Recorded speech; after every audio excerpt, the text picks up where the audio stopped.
Então, Freud nos veria como? Como ele nos definiria hoje? Contemporâneos, É. histéricos e infantis. É assim que eu acho que ele nos veria.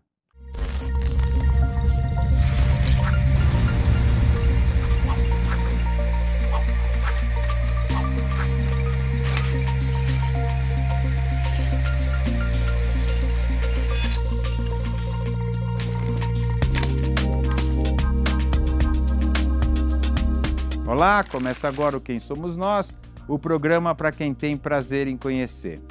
Você pode ouvir todas as conversas sobre a natureza humana desses últimos 3 anos no Território Adorado, na Casa do Saber, no quemsomosnós.com.br ou ainda no podcast. Mas a partir desta série, você vai poder também assistir o Quem Somos Nós no YouTube. E a série de estreia, também em vídeo, na minha opinião, está muito interessante se o que você procura na vida é conhecimento. Nós vamos conversar com Hannah Arendt, Camus e muitos outros, incorporado pelos maiores especialistas brasileiros, como Franklin Leopold Silva, Leandro Carnal, Clóvis de Barros Filho e por aí vai. Hoje nós temos aqui Freud na pele de Luiz Felipe Pondé.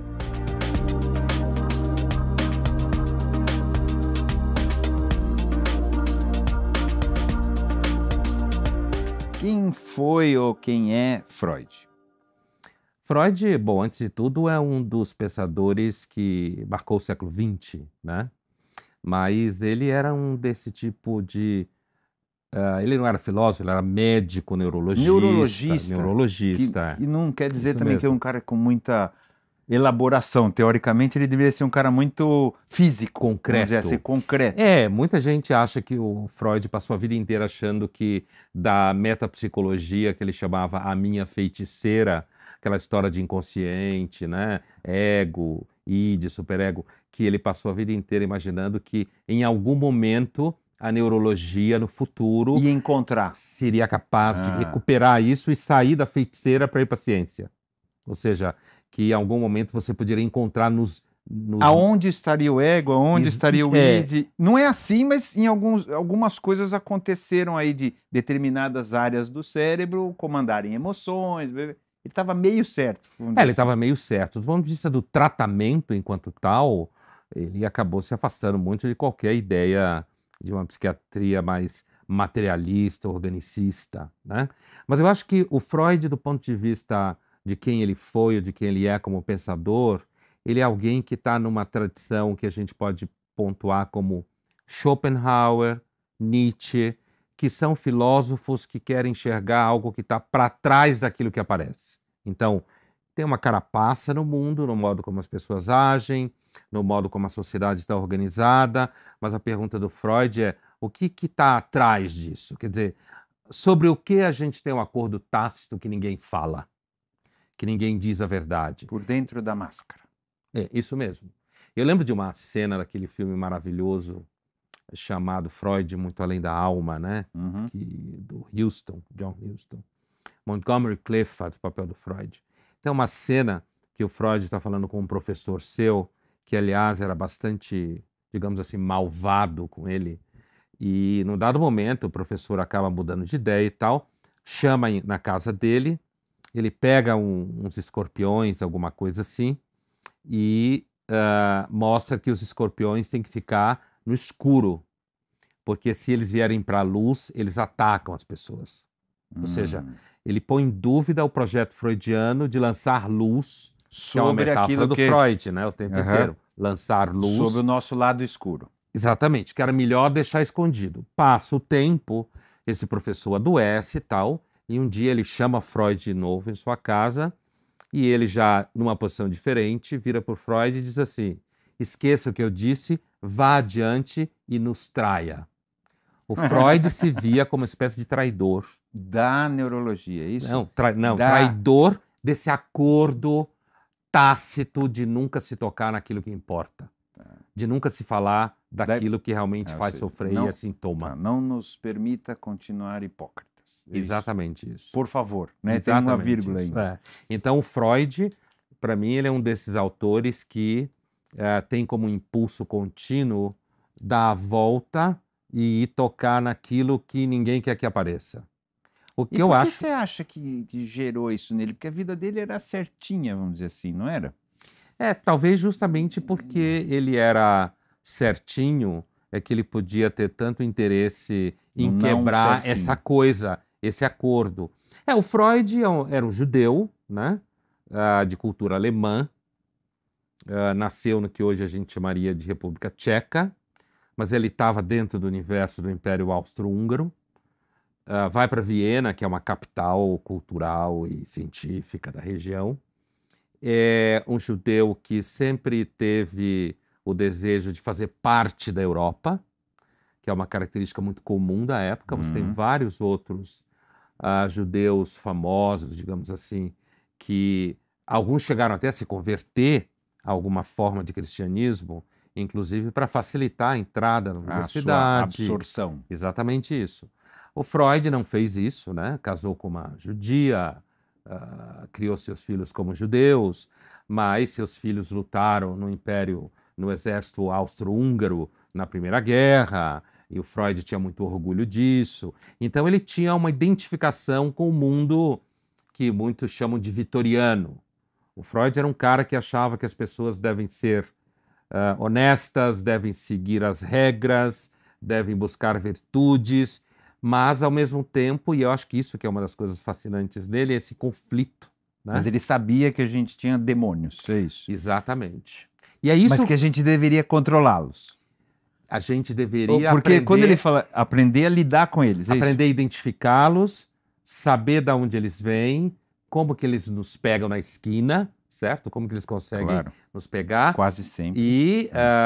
Ao aprender o movimento desses demônios, aprender a conviver com eles e, quem sabe, ser criativo.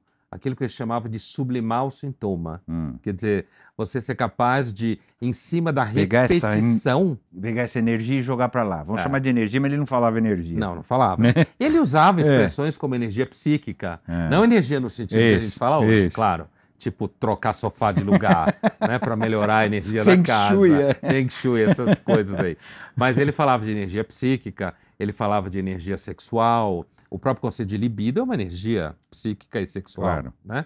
Então, ele pensava, na realidade, é uma frase famosa do Freud, assim, se eu conseguir pegar um paciente em sofrimento, e eu conseguir fazer com que ele ame e trabalhe razoavelmente, eu já estou feliz.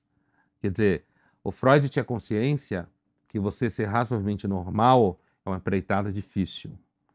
A chance de dar errado na vida psíquica, afetiva e tudo mais é muito alta.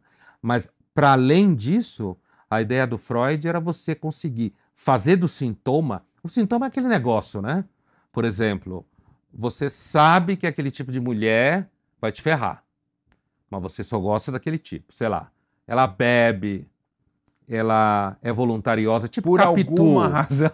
Tipo Capitu. Por alguma razão você se atrai por ela. Você só gosta dela, desse tipo. Você não tem noção por que você se atrai. Não é só que você se atrai por várias delas, você acaba sofrendo do mesmo jeito, você acaba batendo a cabeça na parede, mas por que eu faço isso? Por que eu faço isso? De novo. E aí faz de novo. É porque muda de corpo, tá certo? E você finge que tá mudando de mulher. É o mesmo demônio, mas só mudou de corpo, né? E aí a ideia é que você perceba, antes de tudo, o seu movimento de repetição. Porque aí quando você vê chegando um tipo assim, você fala, opa, é nesse tipo aqui mesmo que eu me ferro. E quem sabe, ao invés de ficar dançando o tempo inteiro nessa, você acaba escrevendo um livro sobre isso. Aí sublimou. Foi criativo. Escreveu um livro... Mas não necessariamente se livra disso. Não, mas se você, depois de 150 anos de análise, né, você pode aprender a identificar melhor o tipo, né, e correr antes de se você apaixonar. vê ela entrando na festa, você vai para o outro lado. Pra lá. Não dá nem boa noite. Porque se cruzar o olhar, você já dançou. Você vai embora, procura alguém mais simples. Alguém mais parecido com você, mesmo que você não fique tão desesperadamente apaixonado, mas você pode ter uma vida de alguma forma gratificante, construtiva. Então é por isso que um dos biógrafos dele, o Peter Gay, diz no Acho final... É o principal, né, biógrafo? Tem o Jones que escreveu antes, mas o Peter Gay, escreveu, digamos assim, uma biografia que é tomada hoje como uma referência muito grande e tal. E no final da biografia ele se refere ao Freud como o velho estoico, né? No sentido de que ele interpreta o esforço do Freud, um esforço para que a gente aprenda quem nós somos, qual é a natureza humana que habita em nós, e ao saber disso, a gente consegue viver dentro do que é possível para nós. Isso é considerado estoicismo, basicamente. Claro. Que é aquela filosofia grega, que aliás o Freud era apaixonado pela Grécia, né? Tanto que... Shakespeare, Goethe e tal, mas pela Grécia, Édipo. Exatamente, né? ele usou muito o mito de Édipo para virar o complexo de Édipo. Na realidade, o que Freud achou é que a tragédia grega estava aqui dentro, ou aqui dentro. Que faz sentido. Não? Todo sentido. Pelo menos para nós, depois do Freud, faz sentido. Então, assim... Depois que ele falou, Depois que ele falou, a gente... Pô, como ninguém nunca viu isso? Os sujeitos estavam falando de alguma coisa que experimentavam dentro deles, né? Mas o estoicismo é uma filosofia grega que afirmava justamente isso, né? Que existe um logos, existe um princípio de organização, inclusive do cosmos, e que a sabedoria é você aprender a viver dentro desse princípio. Não tentar ser o que você não é, não tentar negar certos princípios que movem a nossa natureza humana, mas conhecê-los e aprender a viver dentro deles. Então dá a ideia, às vezes, de que é uma certa resignação, que é uma vida de alguma maneira não é? Porque no final você não pode transformar o que é, não é isso? A ideia é que você não pode transformar porque você vai bater num rochedo, que aliás é uma imagem muito comum. É maior do que a gente, não é isso? Beyond my control. Que é o que sempre importa na vida. O que é beyond our control. Não é isso? Assim, é maior do que a gente, que a gente de alguma maneira tem que aprender, ter a humildade de entender isso, né? Sim. E isso... Mas não necessariamente se submeter. A ideia não era essa. Era poder lidar com isso. Lidar, e há um nível de transformação que o pressuposto é o seguinte: ao, de alguma forma, conhecer melhor a sua história do inconsciente, aquilo que te formou, qual é o seu romance familiar, como fala o Freud, que vai lá no complexo de Édipo, que todo mundo conhece, ao ser capaz de se apropriar disso em alguma medida, que estaria lá escondido no inconsciente, você se transforma porque você deixa de ser ignorante sobre sua história. Em relação a isso. A transformação está aí. Não é que você muda a história. Muda o que você aconteceu. sente, não muda... Claro. Então, é por isso que é uma espécie de, se a gente estivesse falando em filosofia antiga mesmo, ou qualquer forma de espiritualidade antiga, a gente diria que há uma transformação espiritual nisso. Não no sentido religioso. Não, claro. Freud é um dos caras que construiu o ateísmo contemporâneo, mas no sentido de que é um processo interno, que você passa a ser uma outra pessoa em alguma medida. Porque ele tem uma crença, então, que o conhecimento e o falar sobre o conhecimento, porque para ele era muito importante a questão, que a palavra era transformadora, não é isso? Sim. Nos muda. Sim. O que é um pouco naif, não é? Se você... Porque às vezes a gente atinge esse estágio de conhecimento e de alguma maneira fica com muita dificuldade. Você sabe, mas não consegue. Faz. Sim. Não é isso? O que, em algum momento, pode lhe trazer até um certo desespero. Porque você vê que você está indo em direção ao buraco. Era melhor não saber. Era melhor antes. Né? Assim, ignorance is bliss. Exatamente. Como falam os americanos. Né? Porque assim, não é muito verdade que quando a gente toma conhecimento, a gente transforma. Verdade que isso sem esse conhecimento, não há a menor chance de transformação, não é isso? Sim. Mas o conhecimento em si, ou até a palavra, não funciona assim. Isso dentro da história do Freud e da construção da psicanálise no Freud, especificamente, no começo o Freud é muito mais, digamos assim, crente. Ele começa achando que a hipnose, né? Começa usando hipnose. É isso mesmo. Ele acha que hipnotizando o paciente, fazendo o paciente falar em hipnose e você do X, você acessaria alguma coisa... E aí transformava, saía do sintoma.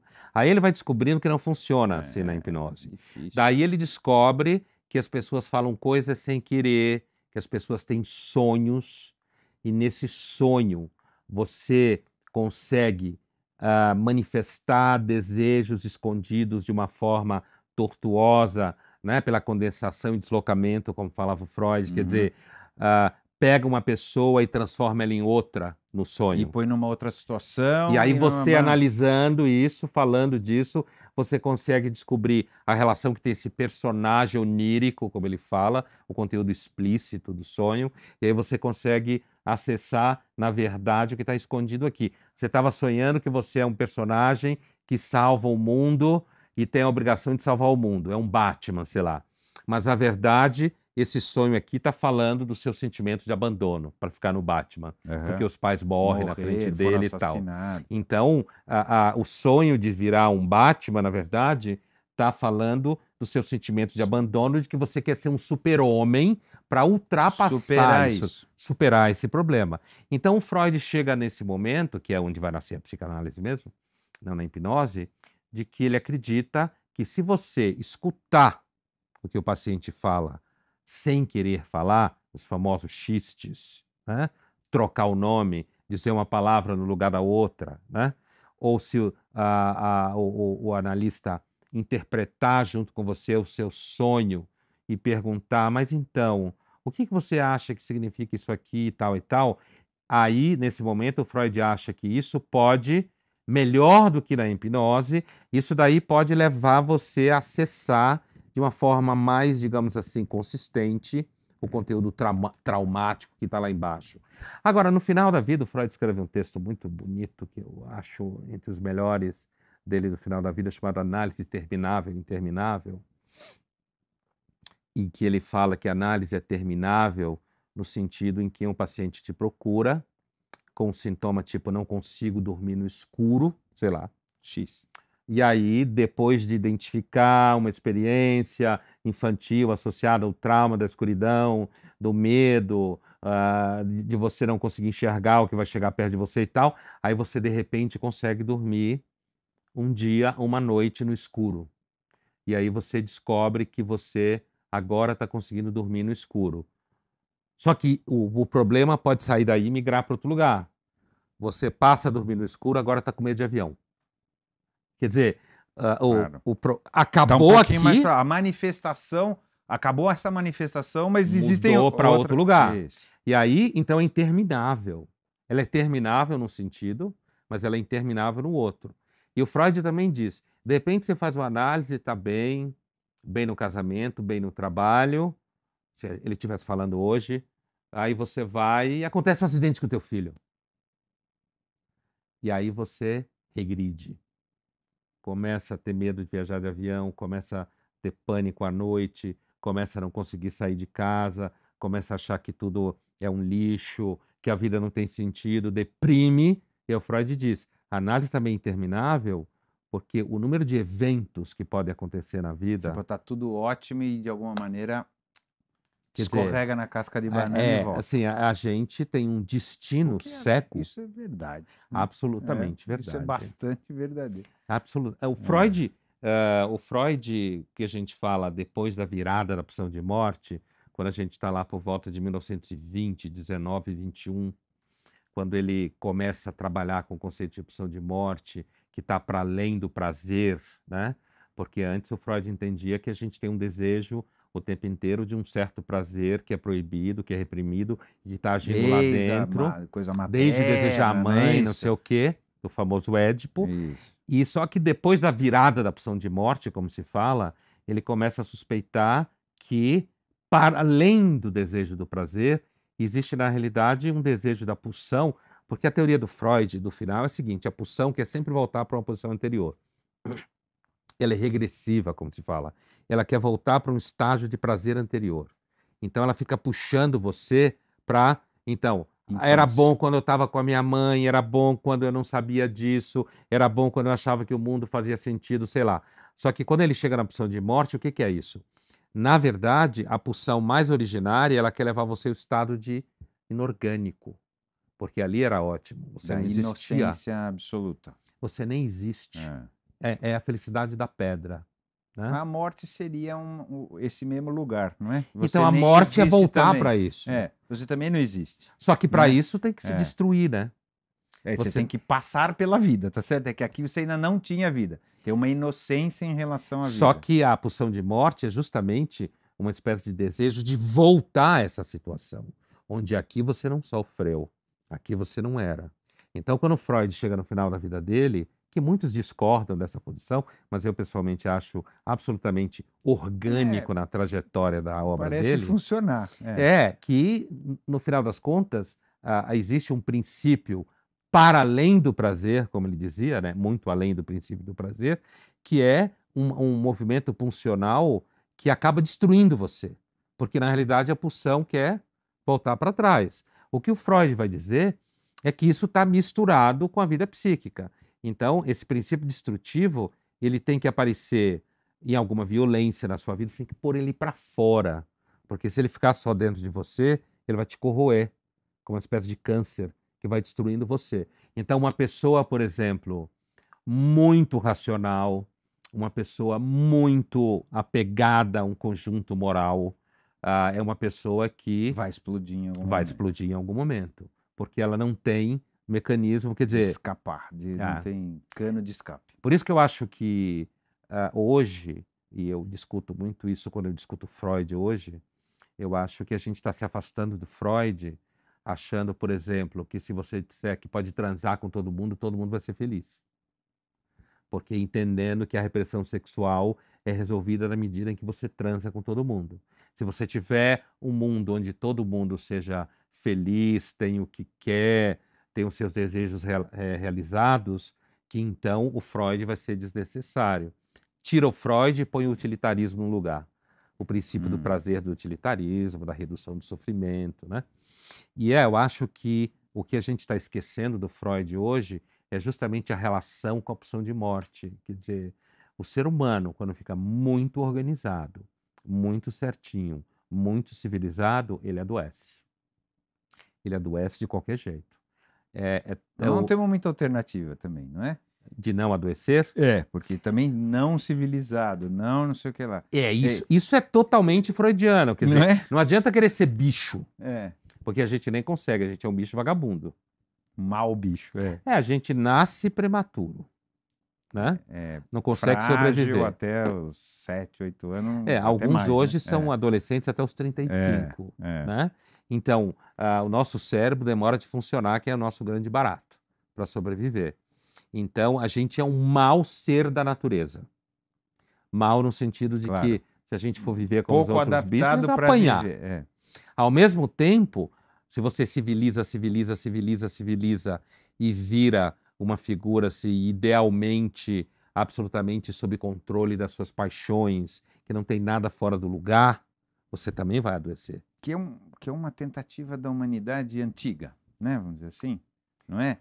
Você fala do período grego? Desde sempre, não é Sim. isso? Que a gente tenta, de alguma maneira, negar a nossa incivilidade, vamos dizer assim. Essa que os gregos chamavam essa dimensão do pathos. Que a gente traduz como paixão, mas que para os gregos era uma coisa um pouco mais dramática, porque era uma espécie de entropia do sujeito, assim. O pathos, que a gente traduz por sofrimento diretamente, é tudo aquilo que a gente tem que controlar para conseguir ser humano, ser civilizado. Só que aí quando você controla demais, você acaba produzindo sintomas. Então, o sujeito é super organizado, super metódico. Aí tem toque. Né? Na melhor das hipóteses, né? Ele pode ter toque, ele pode ficar broxa, ele pode bater em mulher, no caso de homem. Sim. A mulher pode ser frígida, ela pode, na verdade, ter vontade de estrangular o filho. Isso na dimensão dramática. Claro. Né?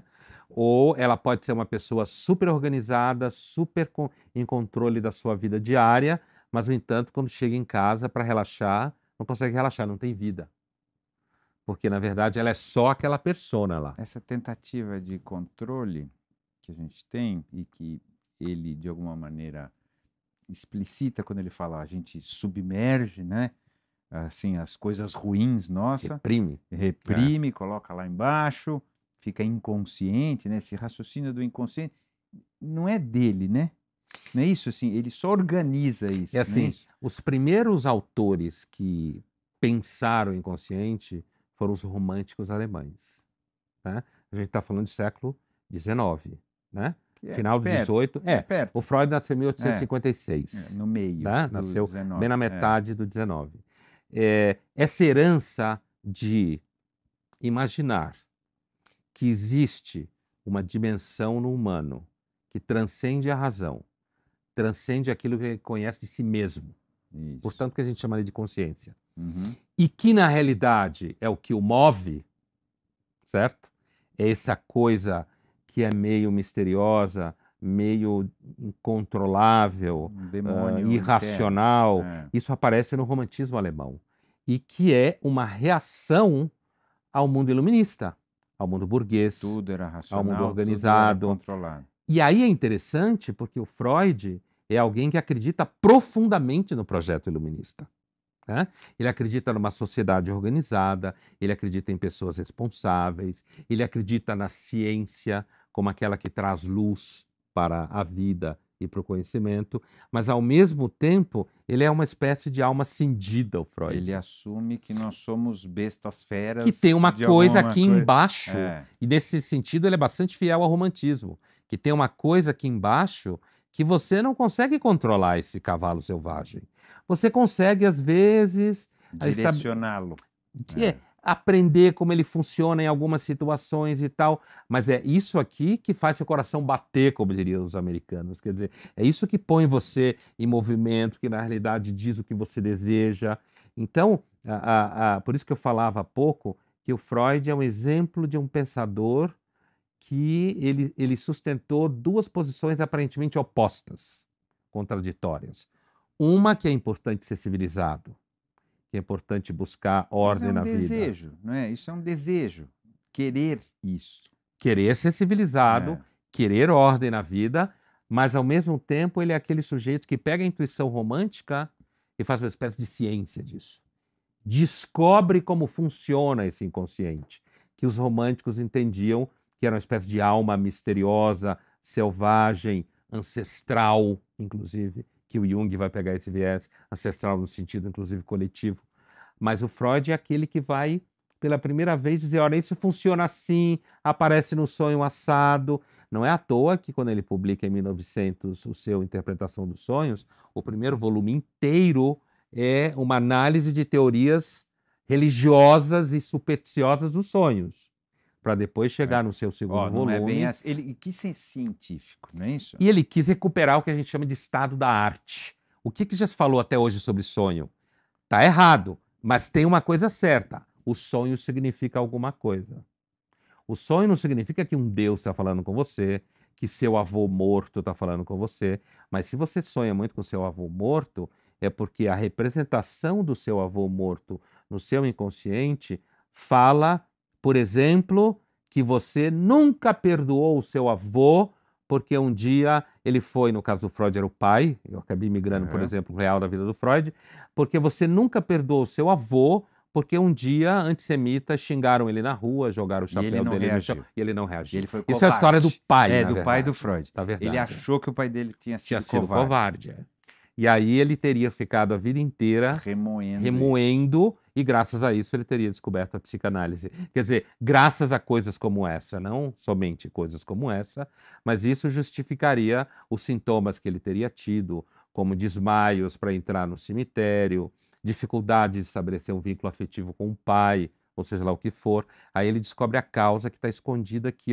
Na verdade, era um afeto destrutivo, de vergonha do pai, de sentimento de nulidade. Talvez de uma má interpretação dele. Ele era uma criança, então, né? Uma das nossas tragédias... Então, é uma loucura isso, porque o filho tem uma má interpretação a respeito do pai. Não necessariamente o pai foi covarde, pode ter sido sábio naquele momento. Provavelmente foi. Provavelmente foi, tá certo? Então, assim, e de repente isso transforma a visão que ele tem do pai, transforma... É de uma injustiça isso absoluta. Mas a injustiça maior de fundo disso é que aquilo que vai deter... Isso é uma intuição da psicanálise profunda, inclusive para além do Freud, no sentido dos outros psicanalistas e teóricos, que é o seguinte: aquilo que vai ser essencial na sua vida vai te marcar quando você não tem condição de avaliar. Isso. Não é uma loucura isso? É uma tragédia. Porque você passa a vida inteira arrastando um problema arrastando... que você não tinha condição de resolver. Isso. Porque o Freud era um menino, ele não tinha como enfrentar os arruaceiros antissemitas. O pai dele... Provavelmente estava protegendo, tá certo? Estava fazendo o certo, vamos dizer assim. E virou um covarde, mas aos bastardo, olhos do menino, tá certo? Que queria que o pai fosse poderoso e fosse lá e batesse nos caras que o xingaram de judeu porco. Nós temos como sair disso? Sair dessa situação? Pro Freud? Você não sai do trauma fundante. Você o conhece de alguma forma, entende a sua origem, e aí Por mais que ele seja mentiroso como fato. Ele é verdadeiro como sentimento e mentiroso como fato. Essa é uma descoberta importante do Freud. Quer dizer, tem um momento da criação dele, teórica, em que ele acha que esses traumas eles são reais. Né? Depois ele começa a perceber que esses traumas, na realidade, são fantasias, como ele fala, que têm a ver com fatos reais, mas que são interpretações infantis de uma criança que não tem condição de interpretar de outro jeito. Não é culpa da criança também, claro. O pior é que não é culpa de ninguém. De ninguém. Esse é o problema. Mas aí você fica preso nessa fantasia. Então, curar, você quer ver psicanalista ficar doido e perguntar o que é cura, né? Mas assim... Porque né? não existe esse conceito. A rigor não existe cura. O que existe é você... Como o Freud fez. Ele criou a psicanálise porque, em parte, o pai dele foi covarde aos seus olhos. Quer dizer, ele descobriu o sintoma dele, ele aplicou por analogia a outras pessoas, ele teve coragem de ir ali onde para ele era insuportável, em olhar para o menino que foi humilhado pela suposta covardia do pai diante de uma situação histórica e social que é o antissemitismo, e dali isso não significa que ele apagou a história dele, não significa que ele passou a amar mais o pai por causa disso, mas significa que ele foi capaz, em alguma medida, de saber a história dele. E quem sabe ser criativo em cima disso. E não repetir isso lá na frente. Não passar para os filhos, mas não tem como, não? Em alguma medida você passa, mas a ideia é que se você é uma pessoa... Veja, é uma outra discussão. A psicanálise serve para quê? Qual é o impacto da psicanálise hoje? Eu, pessoalmente, acho que hoje a gente vive, os psicanalistas, grande parte deles, vive num momento de grande negação do Freud, dizendo que não está negando. Inclusive, já foi mais literal a negação, não é isso? Freud passou por um refluxo enorme. Tem teóricos que negam o Freud. Desacreditado, mesmo. Quase uma coisa superada, não é isso? Sim. Depois até acho que agora voltou um pouco e se admite que ele tem uma importância grande. Mas teve um período onde Freud era negado assim, recentemente, quase charlatanismo, não é isso? Uma coisa assim meio mágica, não sei o quê. Eu acho que a terapia psicanalítica hoje ela tem concorrentes muito sérios, no sentido de que a freudiana, mas não só a freudiana, tem concorrentes muito sérios, que é uma terapia longa, com resultados quase do detalhe, né? A gente até poderia quase parafrasear o Talmud e dizer que, como o Talmud diz, que Deus está no detalhe, dizer que a cura está no detalhe. Quer dizer, ela é muito lenta, sofisticada, cara. Indiscutível também. Enquanto hoje as pessoas procuram por remédios que façam com que resolvam rapidamente. Elas vivam um final de semana bem. Se na segunda elas vão estar na merda, elas tomam outro na terça. Né? Ou terapias que foquem na queixa e diga para você, olha, muda de bairro. Claro. Né? Coisa de amigo. Uma coisa curta que te resolva uma questão específica do dia a dia, o que também não está errado. Né? Na verdade, necessariamente, porque o que as pessoas querem é resolver os seus problemas do dia a dia. A infelicidade é tão grande que há espaço para tudo, né? O sofrimento é tão grande que, dependendo do momento, você pode fazer uso de uma coisa ou de outra. É que, do ponto de vista da psicanálise, quando você não vai ao coração do problema, você está tamponando o problema, como se diz. Mas como ele não vai resolver nunca, não tem isso? O final não é esse? A gente não resolve? Você não resolve. Mas se o Freud tem razão, quando você chegar aos 60 anos, se você fez uma boa análise, você tocou... Então, calma, então vai até o fim para ver se eu vou me ferrar. Então, você chegar aos 60 anos e tiver feito uma boa análise, tiver dado uma mínima sorte, o Freud reconhecia isso, se der muito azar, não tem muito o que fazer com o seu caso, você aos 60 anos, você pode ser uma pessoa que, de repente, consiga ajudar seus filhos em momentos semelhantes pelos quais eles passem. Você consegue, por exemplo, deixar de ser estressado com dinheiro e curtir seu neto em algum momento, sem ficar querendo pôr tudo no lugar, se você era um obsessivo, você querer ficar pondo tudo no lugar e organizando tudo o tempo inteiro. Na realidade, você deveria ser uma pessoa um pouco mais relaxada, um pouco menos controladora. E para a psicanálise freudiana, só a psicanálise. Humilde, né? Mais humilde. A humildade, no sentido como esse, significa saúde. A arrogância é um modo de doença, né? É isso. Então, para a psicanálise freudiana, você só conseguiria chegar num estágio de uma certa sabedoria como essa se você fizesse o processo todo. E não... todo, não tem todo. Não, claro. Mas durante algum tempo. E não tomar um remédio para não ficar triste. Por isso tem uma piada. Não, o que faz sentido também. Sério, é claro que faz sentido. Se você não compreende tudo isso, no final das contas você vive superficialmente o tempo inteiro, que é um pouco o que está acontecendo, né? Hoje em dia. Hoje sim. Todo mundo se resolve, acha que se resolve tudo com uma pequena, né, com uma baixíssima profundidade. Vamos dizer. É uma aposta na superficialidade do shopping center, assim. Mas por quê? Por que, que a gente acabou entrando nisso? Qual que é o olhar disso? Por que a gente acabou abrindo mão? Ou a gente nunca também tentou? Porque essa é a segunda parte. Será que isso é coisa de velho? Saudosismo? A gente era mais profundo e não, agora não sei o quê. Por que a gente abriu mão ou não abriu mão? Nunca fomos. Eu acho que essa questão é uma questão bastante ampla. Primeiro, eu acredito que sempre pessoas mais velhas tiveram a sensação de que os jovens sabiam menos. Né? Independente da época histórica, pelo simples fato de que isso é, em alguma medida, fato. Quando você tinha uma sociedade estável, um pouco inercial, me refiro ao mundo pré-capitalista. E de velocidade, é isso? No sentido que é lenta. Isso era, digamos assim, entre aspas, mais verdade ainda. Eu não estou dizendo que não é verdade hoje, mas isso era evidentemente verdade, no sentido de que havia uma longa repetição de processos. Um espaço de transformação pequeno também. Né? Ao longo do... Exatamente. E você tinha uma série de processos que aos 60 anos, você com 60 anos agora, e digamos seu filho com 30, ou seu neto com 10, sei lá, ou 20, você olhava e dizia, olha, a vida é assim. Então, tem processos que se repetem. E a chance disso acontecer era alta. Exatamente, porque você tinha menos transformações. E o tempo era maior, né? Mais esticado. E você tinha uma valorização, inclusive, deste fato. De alguém que sabe, de alguém que já passou por aí, e como outro judeu-alemão filósofo, mais ou menos contemporâneo do Freud, dizia, que é o Walter Benjamin, né? Dizia, você era um narrador da vida. Para alguém que vinha depois.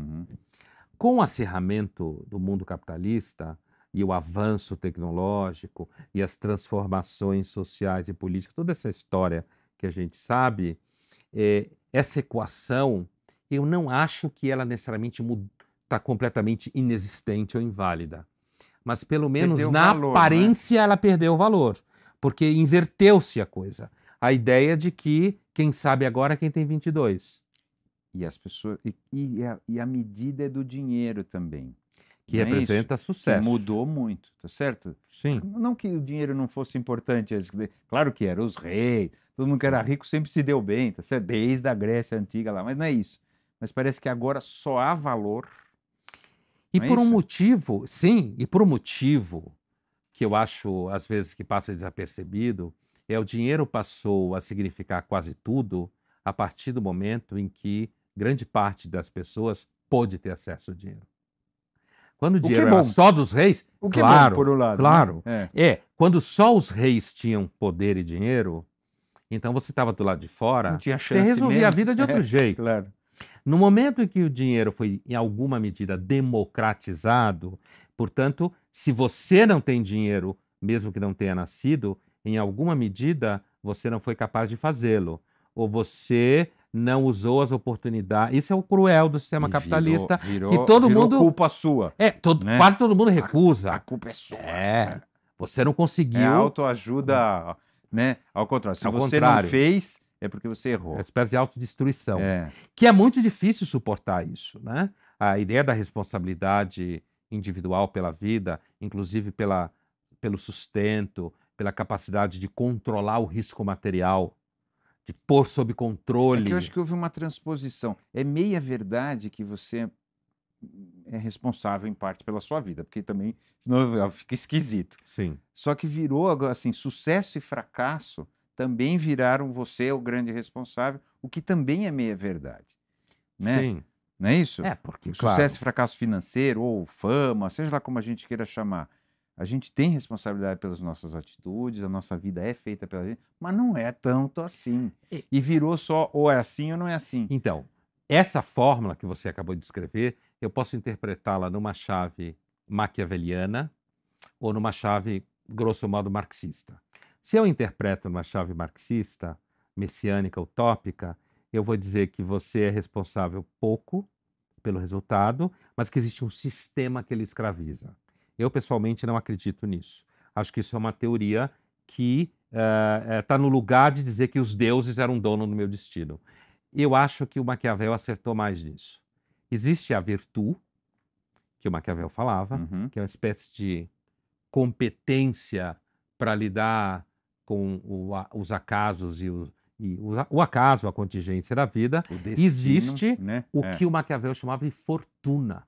Isso, que é o destino, não é isso? É isso mesmo, que é o incontrolável, que é o que você não consegue, é muito grande, são muitas as variáveis. Se você nasce numa família X, temperamento é destino. Se você nasce, você genética. E se chegar nisso, então, quer não dizer, está dentro de você. Genética. Aliás, o que o Freud achava, ele chegava a imaginar que tivesse alguma coisa da ordem de uma herança biológica. Ele fazia mas na época dele se sabia muito pouco para se ter uma noção como essa. Mas de qualquer jeito, se você é uma pessoa mais preguiçosa, uma pessoa de saúde muito frágil, isso vai de alguma forma determinar de algum modo a sua vida, né? Mesmo que seja, se você nasce numa família muito rica, você pode vir a ser uma pessoa fraca justamente por isso.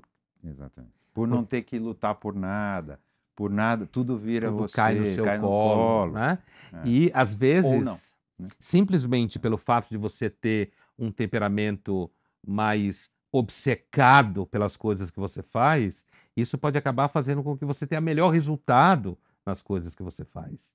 Então, isso que a gente estava falando, de que há uma mudança aí, quando entra a ordem capitalista evoluída, avançada, ela acaba criando uma ideia de que os mais velhos não sabem tanto, o que importa o conhecimento de alguém dos anos 50, que é a matriz científica, né? Dinheiro e ciência são irmãos gêmeos, né? Os dois, o passado não importa para muita coisa, porque o que se acreditava que era científico em 1900 não serve mais. Faz parte da ciência superar... Avançar. É claro. É por isso que o Adorno dizia que a ciência é o fetiche da burguesia. Quer dizer, quando o burguês acorda deprimido, ele lê uma matéria sobre ciência e fica feliz. Porque ele olha para aquilo e diz assim, olha o que eu criei.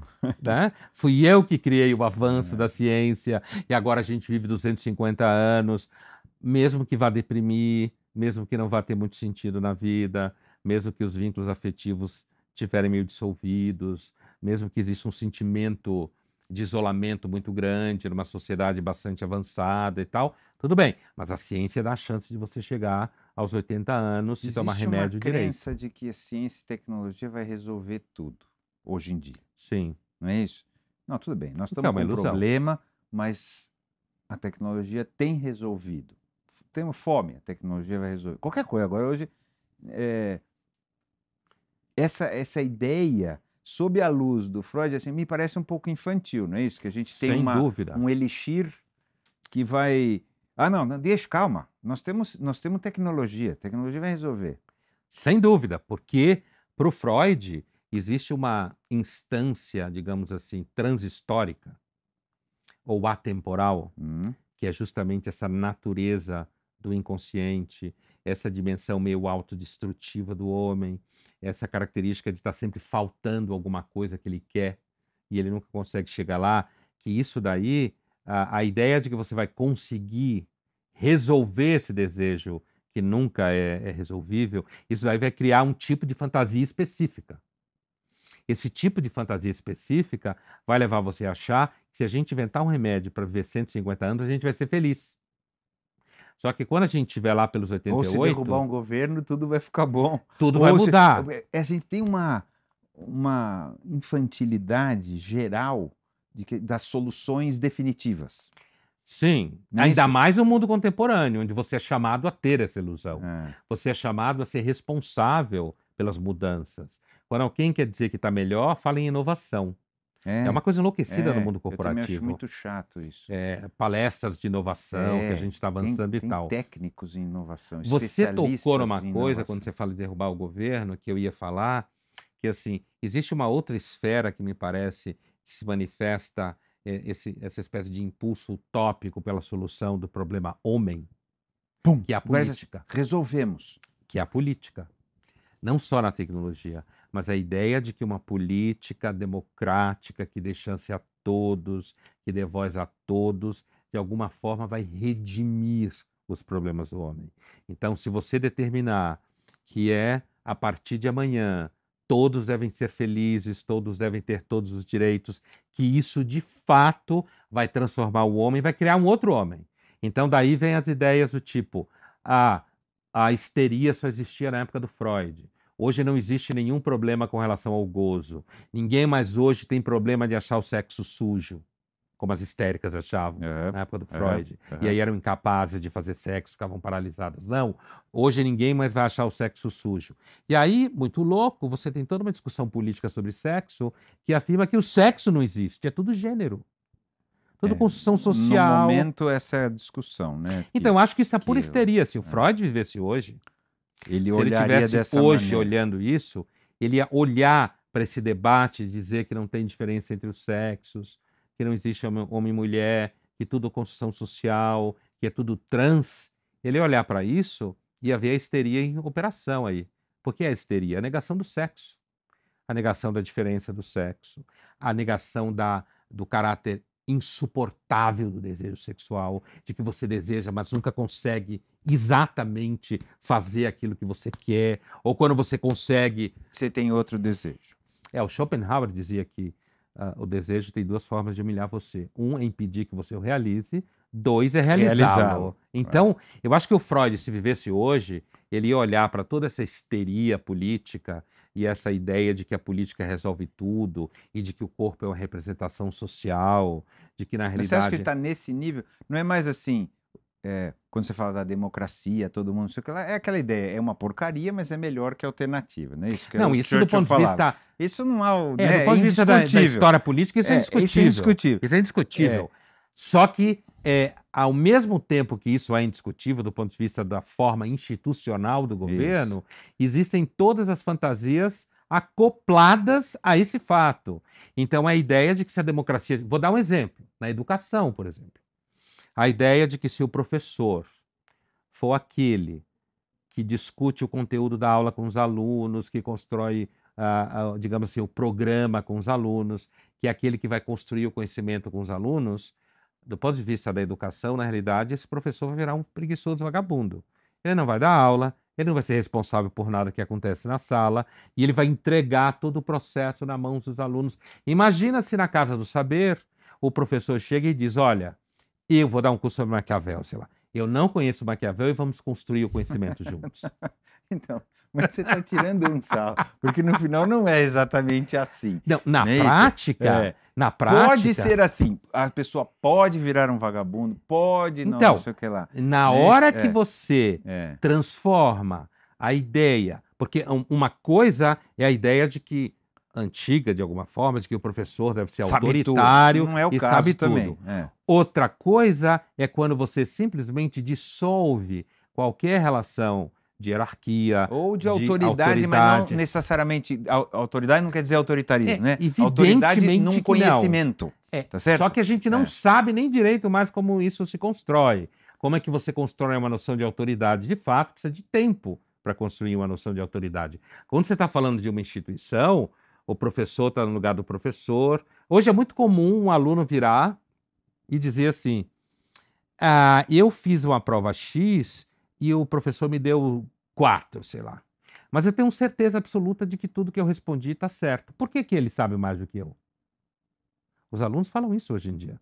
Mas isso não tem... O Freud não é culpado quando ele dá a ideia de matar o pai, da ideia de matar a autoridade. O culpado não. Desculpa, porque não foi ele que inventou isso. Não foi ele que inventou. Mas transformar isso numa coisa... Bom, mas é natural. Eu tenho que matar o pai.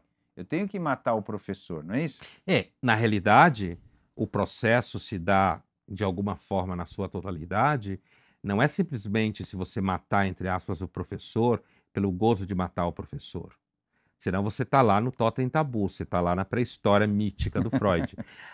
Mas sim, se você matar o professor, porque na realidade você vai se transformar nele. E não é isso que acontece. A fala, quem disse que ele sabe mais do que eu, tem uma função única: retirar de mim o sentimento de mim, aluno, pensando de mim como aluno. Okay. Retirar de mim o mal-estar de achar que eu errei. Ou de ser ignorante. Qualquer mal-estar... Como se ser ignorante fosse... É a condição do aluno é ser ignorante, senão não seria aluno. Em alguma medida. É uma condição de não saber. É claro. É uma condição de não saber. Só que, na hora que ele sofre, porque ele teve uma nota aquém do esperado, então, quando ele questiona, supostamente, a autoridade do professor para ter avaliado e dado 4 para ele não está no processo que o Freud tinha na cabeça.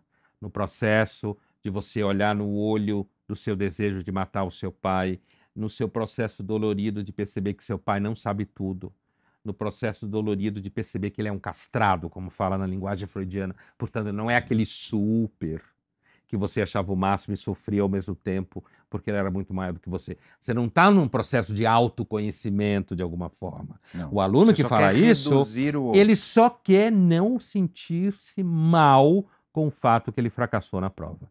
Ele só quer eliminar a instância que aponta a falha nele. É só isso que ele quer. É o dedo, ele não quer o dedo. Então, ele, na verdade, ele não quer experimentar o nada de conhecimento nele, o fracasso da nota. E aí, na verdade, falando em termos freudiano, em termos freudiano, ele está numa posição narcísica, na verdade. Eu acho que a nossa cultura contemporânea, quer dizer, não sou isso que eu acho, você tem um cara chamado Lesch, que em 79 pega o conceito do Freud e transforma em categoria operacional de análise social, em 79, num clássico. Depois ele escreveu muitas outras coisas, mas eu estou me referindo à cultura de narcisismo dele, do Christopher Lasch, de 79. Na realidade, eu acho que hoje a gente vive numa cultura bastante narcísica, que é pessoas que, na verdade, ao invés de enfrentar o buraco que tem nelas, nega esse buraco o tempo inteiro e mata tudo que, por acaso, faça com que ela entre em contato. Lembre que tem esse buraco. Isso aí. Nega que existe esse vazio, nega que existe essa insegurança. Aí é o oposto de Freud, que no final das contas devemos conhecer os nossos buracos, lidar com ele. Preencher já é uma outra dificuldade. É outra promessa. É outro problema. Isso, é outra promessa. Mas de alguma maneira era isso. E hoje a gente vive da ideia de que, tudo bem, pode ser até que eu tenha buraco, mas eu não quero saber disso. Ou então, quem diz que eu tenho um buraco, na verdade, é um outro que criou em mim a ideia que eu tenho um buraco. Que eu não tenho. Que, na verdade, eu não tenho. O cara sente que não tem. Na verdade, é um discurso, sei lá, opressivo de alguma forma. É um elogio da ignorância, é isso? Por quê?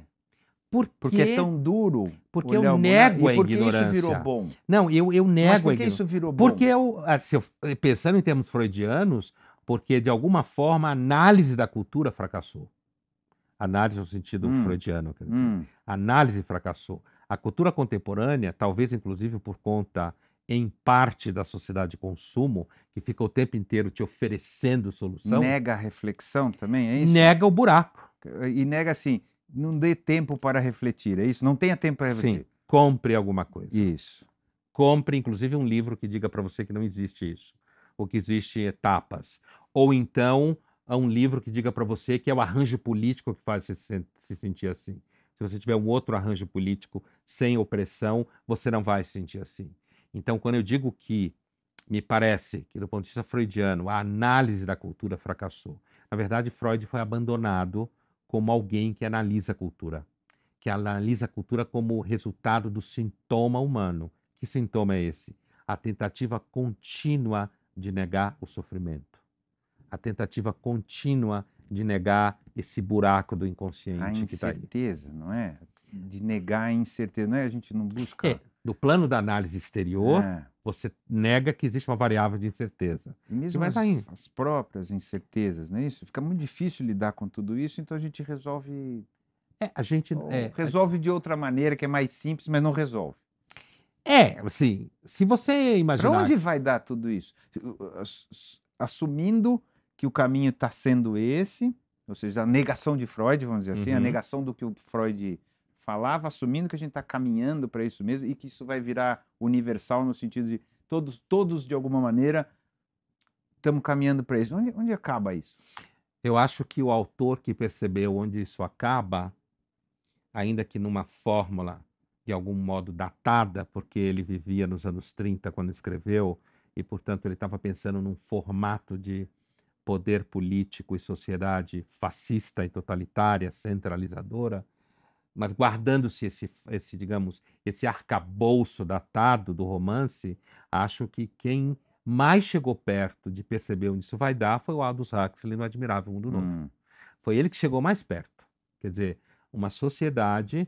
Ele errou porque não é o Estado. É o Estado associado ao mercado. E a democracia liberal de consumo. Não é uma ditadura... Não é uma ditadura explícita. Pelo contrário, é democrático. Com a sensação de que você escolhe, não é isso? Que é mais inteligente do que um Estado impor. Muito mais. E funciona muito melhor. Porque... Claro, porque é você mesmo se autocontrolando, não é isso? Quando você adere a um sistema, e quando eu digo sistema aqui, eu estou falando inclusive sistema informático, de que para tornar seu seguro-saúde mais barato, em troca de você entrar numa rede de médicos e laboratórios e academia de ginástica e restaurantes, em que você vai pontuar à medida que você fizer exames toda hora, for ao médico toda hora, correr não sei quantas horas na esteira na academia, frequentar os restaurantes com comida balanceada e orgânica, e isso implicar em diminuição da sua pólice de seguro, implicar em você ter mais saúde. Nos Estados Unidos já é assim, muito, aqui menos, né? Mas lá é muito claramente isso. Então, aí você chega no que eu estou chamando de Admirável Mundo Novo pelas mãos da democracia liberal de consumo, e não num formato que o Huxley imaginou. E como que a gente sai disso? É individual a solução? Você acha? Aí voltamos para a autoajuda, sim ou não? É individual? Ou seja, não, eu serei o rebelde... Eu acho que a gente não tem saída. Eu acho que a gente não tem saída... A gente não... a saída individual, ela já é em si um produto. A saída individual é utopia romântica. Eu vou ter uma casa em Gonçalves. Certo? Mas para eu ter uma casa em Gonçalves, eu tenho que ter uma economia rodando que mantém minha casa em Gonçalves. Você aluga ela no Airbnb de vez em quando para poder pagar a casa em Gonçalves. E você vai, aí você experimenta uma natureza, mas não pode muita gente. Se tiver muita gente fazendo isso, daqui a pouco você vai lá, tá que nem Campos no inverno, lotada de gente. Ou aquelas polêmicas de eu vou para lá... Não, mas aí você migra para próximo. Então, é isso, já tem próximo. Então, aí você vai indo à medida que casa no campo, esses lugares vão ser... a utopia romântica. Eu vou me isolar do mundo. Mas o mercado já te oferece opções românticas. Você já pode... Desde o romantismo de passar 3 dias em Roma, até você ir para uma pousada fazer nada, como se fala, o turismo do nadismo, em que você vai para uma pousada em Floripa para ficar 5 dias à frente da praia, pensando em nada. Eu acho que não tem solução, não tem saída. Estamos todos enredados nisso. Assim, na verdade, uma das coisas que me encantou... Nós vamos perder a oportunidade de lidar com os nossos buracos, é isso? Eu acho, não que a gente perde na sua totalidade, não é isso que eu quero dizer. Eu acho que, em alguma medida, algumas pessoas, por uma série de razões, sorte, azar, questões variáveis de contexto, a tal da fortuna do Maquiavel, você pode, em alguns momentos, ser mais capaz do que outros de conseguir lidar melhor com essa negação, esse denial, como os americanos falam, né? Com o conceito do Freud, de viver em denegação o tempo inteiro, dizendo que aquilo não existe, que você não está sofrendo, que aquilo não está ali. Agora, eu acho que algumas pessoas podem conseguir um pouco melhor. Em termos sistemáticos, de sistema social e político... E de volume, vamos dizer assim. Acho difícil. Acho difícil porque... por isso que eu falava antes... Mas isso significa que nós vamos destruir o planeta, é isso? Levando para o final, tá certo? Assim, todo mundo sabe que vai bater o carro, né? Sim. Se continuar assim. E a gente não consegue evitar ou não consegue mudar a atitude para que o carro não bata. Então, significa, se a gente for radicalizar esse raciocínio, vamos destruir, nós vamos nos autodestruir em algum momento, vamos destruir o planeta, não sei se nessa ordem, tá certo? Não vai funcionar. Olha, não é isso? Assim, primeiro, sendo freudiano, quando eu dizia antes que a análise da cultura fracassou, no sentido freudiano, significa que a cultura, se em algum momento ela teve alguma chance de se tornar um pouco mais consciente da sua dimensão destrutiva, autodestrutiva e narcísica, parece que sumiu. Ela optou por comprar, inventar, não só comprar, inventar utopias que deixaria todo mundo feliz. Né? Resolver assim os problemas. Os problemas demoram para resolver. E a gente optou por fingir que eles se resolvem. E alguns não têm solução mesmo. A solução é saber que eles não têm solução. E saber cope com eles. Lidar com isso no coração. Essa angústia, né? Então, mas voltando à tua pergunta. Na primeira resposta, eu diria que, no sentido freudiano, a análise da cultura contemporânea tem fracassado porque a cultura contemporânea optou pelo contrato utilitarista. O contrato utilitarista é aquele que acha que a equação humana é resolvida na medida que você reduz o mal-estar e otimiza o bem-estar. Tá. E tanto que os utilitaristas também falavam de princípio do prazer, muito antes do Freud. Só que o princípio do prazer dos utilitaristas é mais evidente. É a ideia de que o homem é movido por um princípio. Que princípio é esse? Rational choice, como eles falavam. Isso eu estou falando autores que viveram na virada do 18 para o 19. Jeremy Bentham, John Stuart Mill, certo? Então, assim... a base do liberalismo também depois. Sim, John Stuart Mill é um dos pais do liberalismo. Deus, então, assim, a ideia de que o homem, o que move o homem é reduzir o mal-estar e otimizar o bem-estar. Portanto, se você resolver essa equação, o homem estará bem. Então, a impressão que eu tenho é que a análise da cultura fracassou porque a gente acreditou nisso. A cultura preferiu o utilitarismo. Ou seja, ao invés de fazer o caminho todo e perceber que o prazer é mortal, certo? Que ele pode ser mortal, que o desejo pode ser desejo de morte, no sentido de voltar àquela condição anterior da matéria inerte. Eu estou falando freudianamente mesmo, né? Perfeito. Então, assim, ao invés de fazer esse caminho que é muito mais doloroso, muito mais complicado, e que, na verdade, o resultado não é onde você chega, mas é o processo. O resultado não é o paraíso, né? Não temos o paraíso. É o processo. Claro. Ao invés de fazer esse caminho, me parece que a cultura contemporânea, leia-se nós, certo? Não estou falando que é a cultura lá. Alguém. Estou falando de não nós. Não é uma coisa demoníaca. É isso aí. Nós optamos pelo contrato utilitário. E nesse contrato utilitário, um dos resultados pode ser estourar o planeta. Mas a gente pode também chegar à consciência de que nós devemos tomar conta do planeta. O problema é que isso é uma frase, outra coisa é como realizar isso. É interessante. O Herman Melville, que escreveu o famoso livro Moby Dick e tal, que está inserido na tradição protestante americana de pensar o mal, né? Na literatura, como Nathaniel Hawthorne, com a Letra Escarlate antes dele. É interessante que o romance da baleia está inserida num momento econômico em que as baleias estavam praticamente em extinção, porque o óleo das baleias era usado para acender lâmpadas, né, nas cidades. Tudo era com etc. óleo de baleia. E aí descobriram o petróleo. O petróleo salvou as baleias. A descoberta do petróleo salvou as baleias. Menos dos japoneses. Em alguma medida sim, senão hoje elas não existiam Nem mais. existiam mais. Até 1850 elas tinham desaparecido completamente. E agora o petróleo vai matar tudo. O século XX não teria conhecido as baleias. Né? O petróleo salvou as baleias. O que eu quero dizer com isso é o quê? Uma descoberta tecnológica salvou de extinção um animal específico.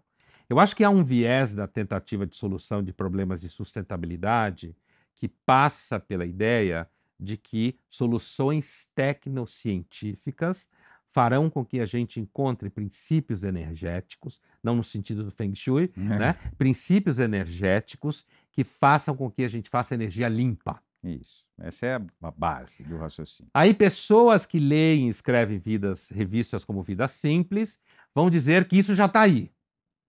Pessoas que comem comida orgânica chegarão à conclusão que se você não matar nenhuma vaca, o mundo vai ser salvo. Certo?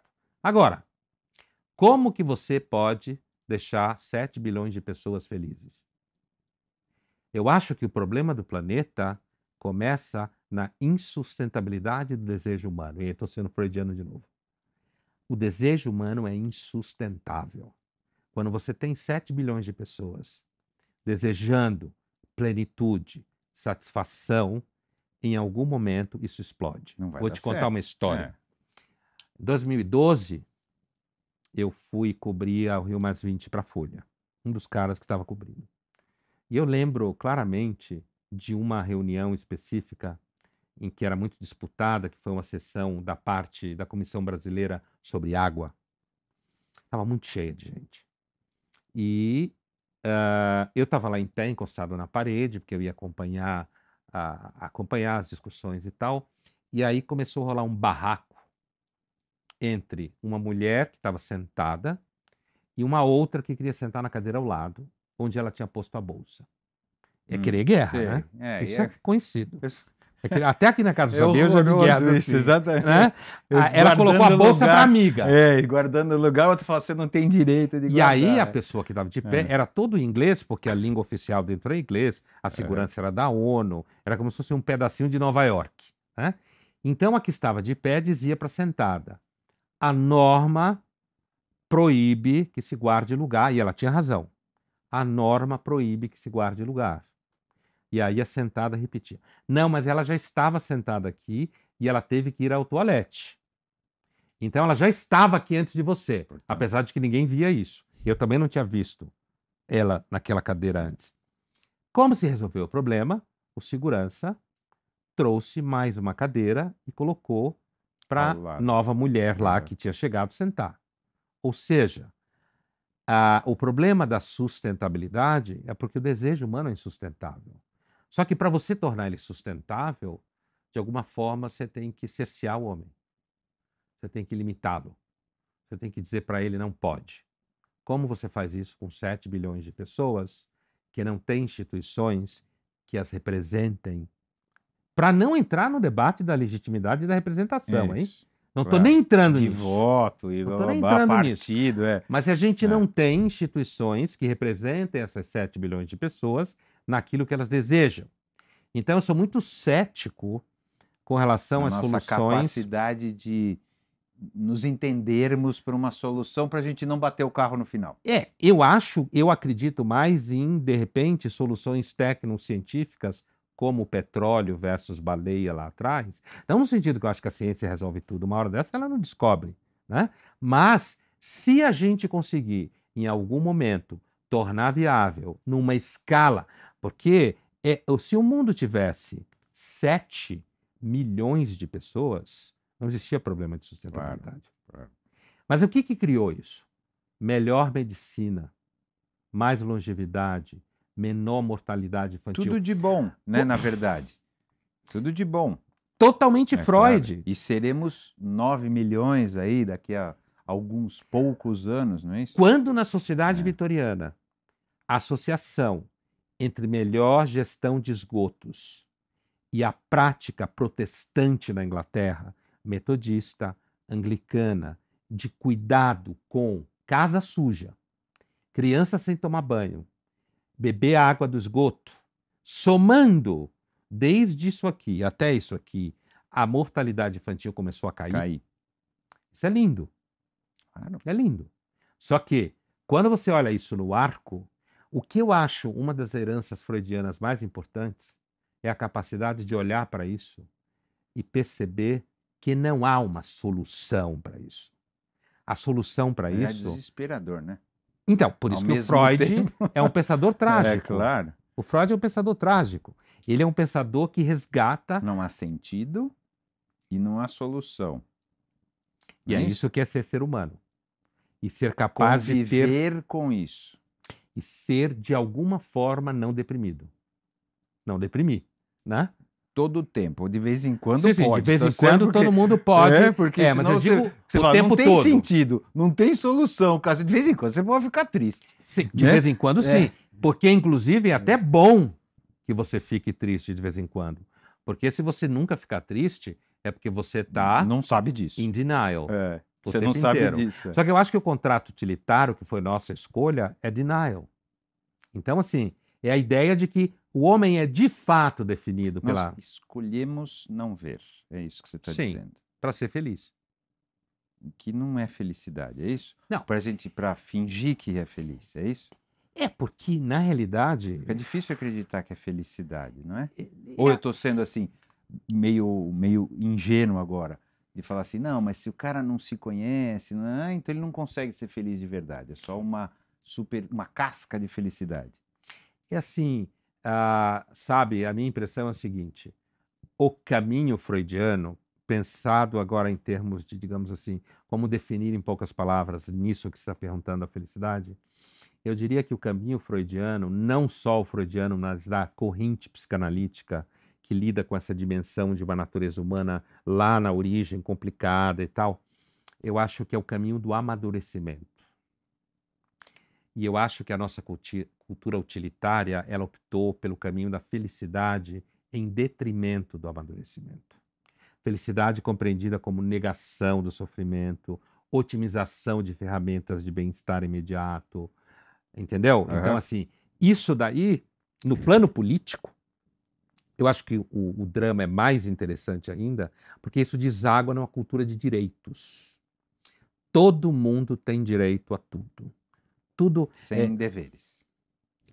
Sem deveres, claro, porque deveres é da ordem da opressão. Direitos a tudo. Aquele escritor que fez Insustentável Leveza do Ser, o Milan Kundera, né? Ele escreve um livro chamado Imortalidade, que tem um trecho que o personagem, que é um cara como ele, que vem do leste europeu, do período comunista e tal, atrasado em relação às democracias de mercado liberais, como a França, onde ele foi viver, que ele diz assim, o homem francês, porque ele tem necessidade de amar, ele acha que ser amado é um direito. Então, assim, no plano político, eu acho esse emaranhado mais interessante ainda. Porque... Esse é um reflexo, não é? A parte política. O raciocínio que eu estou levando é o seguinte, uma cultura que desistiu de uma análise freudiana de si mesma, digamos assim, e optou por um contrato utilitarista, é uma cultura que, quando pensar em termos políticos, ela vai pensar que a política também deve gerar prazer. Assim, claro. Também deve gerar prazer. Então ela vai pensar na política como um sistema que distribua direitos o tempo inteiro. E se você pensar do ponto de vista da vida, nada mais normal que as pessoas queiram viver bem. Não, claro, a ideia é essa, tá certo? A procura é essa. Nós estamos falando sobre comos, não é isso? Sim. Só que quando você pensa na lógica do direito enquanto tal, não do direito lei, mas do direito nesse sentido, essa lógica dos direitos está sentada numa estrutura econômica aqui embaixo. Os direitos são tão caros quanto uma bolsa Prada, certo? Claro. Então, se você não tem uma estrutura econômica, e economia é uma besta, economia é a ciência da escassez.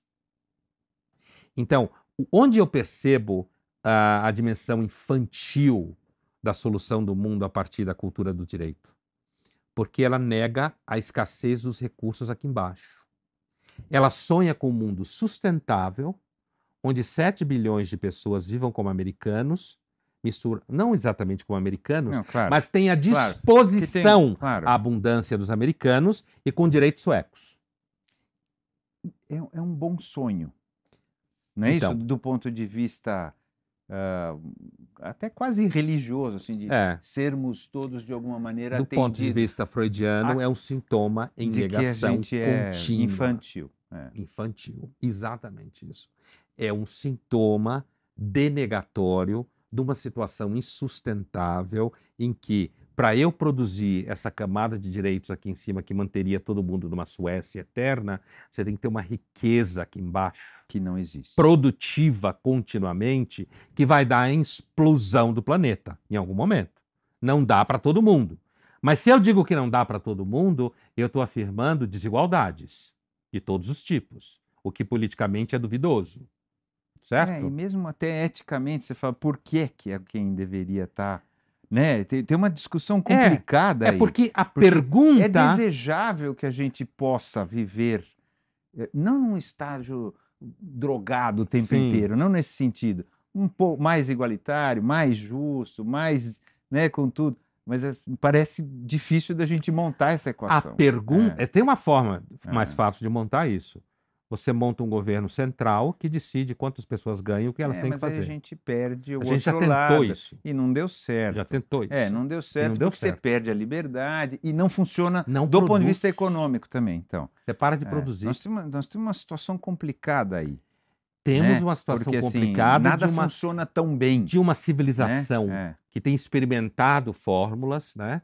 E que eu vejo o debate econômico muito desse jeito, quer dizer, o denial contínuo ao fato de que existe economia porque não tem recursos suficientes, associado ao fato de que esse discurso político parece afirmar que eticamente está certo que alguns têm e outros não, o que nos fere. É louco. O que nos fere naquela ideia kantiana de que o mundo ele deve ser racionalmente suficiente. Né? No sentido de que ele não pode ser suficiente para um e insuficiente para outro. Não, é que é feio. Não é isso? O problema é que não tem ninguém que determinou isso. Não existe uma ordem sobre a qual você sustenta. Assim? Claro. Então, se a humanidade, em algum momento, se ver reduzida a 1 bilhão de pessoas, é mais fácil ser sustentável. Mas ela só chegará lá se acontecer, só se acontecer alguma catástrofe. Que também é feia, é uma solução feia. E provavelmente, se a gente passar por alguma catástrofe de uma ordem dessa grandeza, a gente vai regredir em violência, vai ter muito menos direitos do que existe hoje. Inclusive, os homens vão voltar a se matar e as mulheres a morrer de parto. Então, assim, a análise... O futuro não está muito bom. O futuro Ainda bem que a gente vai morrer antes. O futuro nunca foi bom. O futuro é o que ele é. Certo? O futuro é o que ele é. Mas a gente gostaria de acreditar que a gente pode construir e melhorar. Em alguma medida a gente pode. A gente tem feito isso também. A gente fez isso em alguma medida. A humanidade não a gente melhorou. Tem melhores remédios. A gente melhorou de alguma maneira. A humanidade tem melhores remédios. Não é uma ilusão, né? Não é uma ilusão. Não, não é uma ilusão. Não é um delírio. É. A gente tem melhores remédios, a gente tem certos avanços políticos, a gente tem uma melhor tolerância à diversidade. A diversidades culturais e coisas assim. Apesar de que, se você pega o exemplo da diversidade cultural, a tolerância na diversidade cultural se transforma na criação de parques temáticos de culturas que não se sustentam por si só, você está criando a insustentabilidade embaixo de novo. Então, assim, não é um delírio que a gente conseguiu, e o Freud acreditava profundamente nisso, né? Que a vida em superstição era ruim. Racionalmente conseguiu, de alguma maneira, melhorar. O que o Freud descobriu é que conseguir racionalmente melhorar carrega consigo o próprio sintoma de ser racional. E o germe da irracionalidade. Né? A razão por si só é um monstro. Isso daí, a ideia de que se você é racional o tempo inteiro, você também é doente, certo? Então, assim, o fato que a gente melhorou, por exemplo, a gente tem mais longevidade.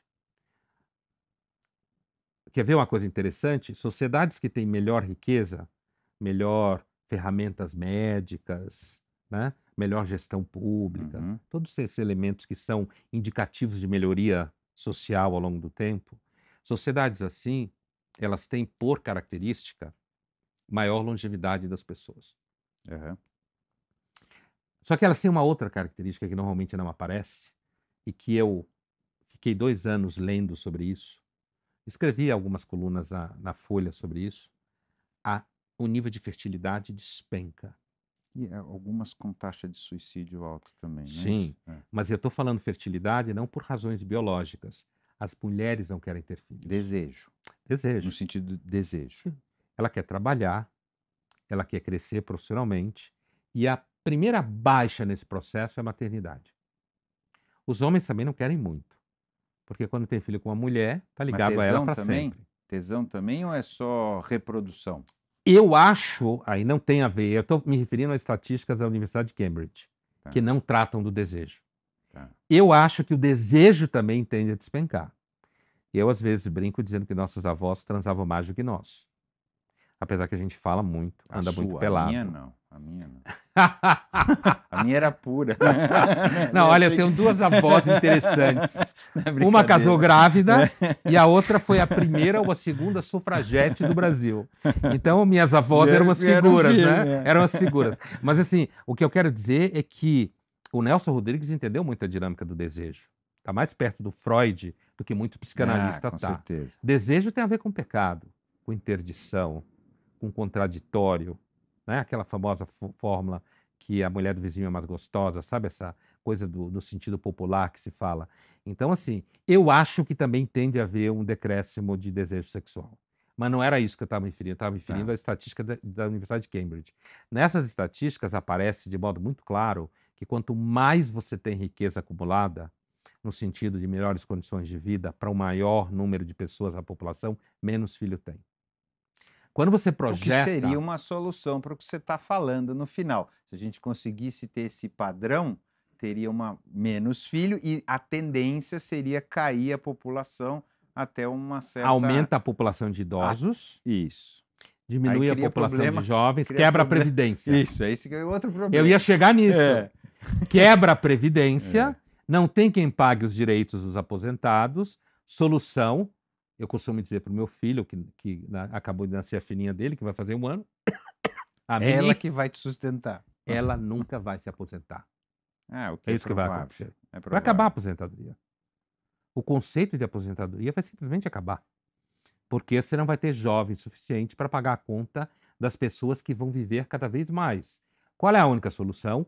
Colocar as pessoas para trabalhar cada vez mais e retirar a aposentadoria do cenário. Eu imagino que daqui a 150 anos eles vão estudar a aposentadoria, assim como quem estudava no passado a alta mortalidade infantil, como quem estudava a falta de esgoto. Fenômeno deste momento. Completamente fora do eixo. Do propósito. Como que alguém pode imaginar que pessoas têm o direito de ficar 20, 30 anos sem trabalhar porque trabalharam um dia? Em cima de jovens que não tem nada a ver com isso e que são poucos, certo? Então, eu acho que essa contradição intrínseca na melhoria social que a gente vê hoje, é bom as mulheres se emanciparem, é bom elas trabalharem, é bom elas terem opção, elas não querem ter filhos. Isso é uma coisa que, às vezes, quando eu estou discutindo isso, eu passo ao ato, como se fala em psicanálise, e eu pergunto: você quer ter filho? Pega uma menina de 30 anos, 20, quer ter filho? Não. Nenhum? Talvez um. Quanto mais você sobe na escala social, mais isso é claro. Menos filho. Ou seja, a melhoria de condição de vida traz problemas junto com a melhoria que a gente não conhecia. E esses problemas, eles podem, em alguma medida, em algum momento, oferecerem contraditórios. O que provavelmente vai se resolver é acabar com a Previdência, nesse caso específico, acabar com a aposentadoria, as famílias vão ficando cada vez menores, não tem gente com vínculo afetivo familiar com os longevos, esses longevos vão cada vez mais ser cuidados por instituições do mercado do Estado, certo? porque as famílias vão ficar muito mononucleadas. Nossa, eu tô adorando que eu vou morrer antes. Se continuar falando, eu falo, que bom que eu vou morrer antes desse negócio. Vai ser chato pra cacete. Mas isso tudo é um desafio, cara. Isso, é muito bom que a vida acaba. Vamos voltar lá pro comecinho. Ainda bem que a gente vira pedra. Ainda bem que acaba. Ainda bem que a gente vira pedra. Pelo amor de Deus. Mas eu acho que é isso, quando o Freud pensa a cultura, Freud pensa a história, esse núcleo contraditório que o Freud chegou no final da sua vida a pensar, ele foi sendo paulatinamente desconstruído por muitos dos seus seguidores. E eu acho especificamente que no caso de muitos psicanalistas freudianos e lacanianos hoje, muitos deles estão muito distantes disso. De Freud. Abraçaram a utopia política, a utopia social, como uma forma de resolver esse buraco. Identificaram muito bem que o capitalismo opera em cima dessa falta. O que é verdade. Certo? Que ele vai oferecendo para você objetos preencher que tamponem isso daí. E aí funciona um tempo, daqui a pouco não funciona mais. Aí você troca de objeto. Apesar de que o capitalismo vai evoluindo e oferecendo cada vez mais objetos invisíveis, associados a estilo, a valores, a comportamento.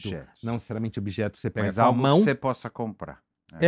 E aí isso vai lhe dando a impressão de que você é uma pessoa espiritualizada, né? Que você... A própria assimilação do budismo no Ocidente é muito claro. O budismo virou uma coisa light no Ocidente. Coisa de rico, sem contradição. Não precisa se esforçar muito. E o budismo, de verdade, é um esforço absurdo. Toda religião é um rolo. Claro. Quando ela é vivida de forma de verdade, que eu acho um problema. Na verdade, acho melhor viver sem religião. Mas assim... mas se o cara fez outra história, que faça direito, por favor. Bom, mas no momento que ele faz direito, ele pode... no momento que ele faz direito, ele necessariamente vai viver dentro de rituais, vai viver dentro de uma liturgia. Limites. Certo? Limites. Aliás, dentro das estatísticas de fertilidade, as mulheres mais férteis são as religiosas. Por quê? Porque então, viva a religião. A adesão à religião estrita reduz os papéis sociais. Diminui a instabilidade da função. Então, você tem uma função primordial, no caso das mulheres, ter filhos. Certo? Trabalha, mas ter filhos vem antes. O resultado, quando você estabiliza as funções sociais, é mais fácil a ideia da maternidade como alguma coisa essencial e evidente. Claro. Né? Mas só que, ao mesmo tempo, isso está em confronto com uma ideia de emancipação que é contemporânea, que eu acho melhor como solução de vida. Mas o fato de achar melhor, e é por isso que eu acho que o Freud é um autor tão essencial... O subproduto não necessariamente é uma coisa melhor, apesar de ser... Porque também tem essa ilusão. Se eu estou fazendo uma coisa boa, o subproduto é bom. Sim. Mas é bom acreditar nisso também, porque senão fica louco, né? Então, mas assim, porque você fala, se eu estou fazendo uma coisa boa, então a consequência é boa. Mas não é necessariamente assim. Essa é a, digamos assim, essa é a sinuca da maturidade. Quer dizer, é bom acreditar, você não pode viver absolutamente no buraco o tempo inteiro, mas eu lembro de um conto que, quando eu estou discutindo isso do Freud, o Freud era apaixonado pelo Dostoiévski, né? Como todo mundo sabe, escreveu o famoso texto em que ele tem dados errados biográficos do Dostoiévski sobre a morte do pai, mas independente desse, digamos assim, dessa efeméride, ele percebe que o Dostoiévski entendeu o desejo edípico. No Irmãos Karamazov, especificamente. Mas tem um conto do Dostoiévski chamado Sonho do Homem Ridículo, que é um conto tardio, né? 77, 78, Dostoiévski morre em 1881, né? Que ele narra a história de um niilista, personagem tipicamente dostoiévskiano, que acha que o mundo é um lixo, que não vale a pena, que as pessoas são idiotas, e, portanto, ele resolve se matar para provar que ele é livre disso. No dia que ele vai se matar, ele está indo para casa, uma menina puxa ele e pede para ele ajudar a mãe. Esse conto é profundamente freudiano. Olha só. E aí ele empurra a menina, vai para casa, pega o revólver, aponta para o coração e dorme. Não se mata. Você não sabe o que ele vai fazer depois, porque você vai entrar no sonho junto com ele. Você sabe que ele não se matou, pelo menos até o momento que ele está contando o sonho. Claro. Né? Porque senão o ele não conto estaria começa depois do contando. sonho. Mas você não sabe o que ele vai fazer depois. Ele pode estar contando o sonho, você lendo o conto para se matar. Aí ele conta que ele sonha e nesse sonho ele é levado para um outro lugar. E nesse outro lugar, quando ele chega lá, ele percebe que as pessoas são muito tranquilas. Elas sorriem umas para as outras. A gente diria hoje, numa linguagem popular, abraçam árvores. Tá? Vive num lugar super gostoso, tudo tranquilo e pacífico. Mas antigamente era o Shangri-La. Uma espécie de Shangri-La, paraíso perdido. E ele começa a querer falar com as pessoas porque ele é inquieto, ele quer saber onde ele está. Ninguém fala com ele, sorri. Porque a pessoa está tão bem, por que falar? Ela está tão repousando na sua plenitude e tal. E aí ele força a barra e começa a montar umas teorias na cabeça dele, no sonho. A teoria que ele monta é que ali é um paraíso que deu certo. O Adão e a Eva dali não destruíram o paraíso. Não traíram nada e tal. Mas aí ele continua até que ele consegue falar com uma mulher lá. Começa a conversar, fazer perguntas, chega outro, começa a falar com ele, vem outro, começa a falar com ele. E aí vai formando aquela assembleia, as pessoas começam a gritar, todas querem falar ao mesmo tempo, começam a se bater, a se matar. Ele fica desesperado, querendo pôr ordem, dizer que não era aquilo que ele queria, ele acorda. Ele acorda, levanta e vai procurar a menina. Não se mata. A questão é por que ele não se mata. Se um analista tivesse um paciente como esse, que tem um sonho e resolve o problema dele, porque ele consegue interpretar o sonho dele, né? O homem ridículo, como se chama no conto, ele não tem nome, ele percebe que ele tinha sido a serpente do outro paraíso. No momento que ele percebe isso, ele sai da depressão. Essa é uma intuição profundamente freudiana. Na realidade, o que tira você do sintoma não é negar o sintoma, é ir ao coração do sintoma. Então, esse paciente, entre aspas, paciente, né? Esse personagem do Dostoiévski, ele sai da depressão, ele sai da negação do mundo, ele sai da afirmação contínua de que o mundo é um lixo, todo mundo é idiota, ele é o único que não é, por isso ele vai se matar, porque ele quer se livrar desse mundo e tal. Ele sai dessa situação não porque alguém diz para ele que ele é tudo isso e os outros são ruins. Ele sai da situação quando no sonho dele ele tem um insight. Eu estava no lugar a ser... Como que o Freud não ia babar em cima do Dostoiévski? Eu sou este mundo também. Eu sou responsável por isso. Não é o outro que faz isso sem si. Eu estava no meu sonho no lugar da serpente.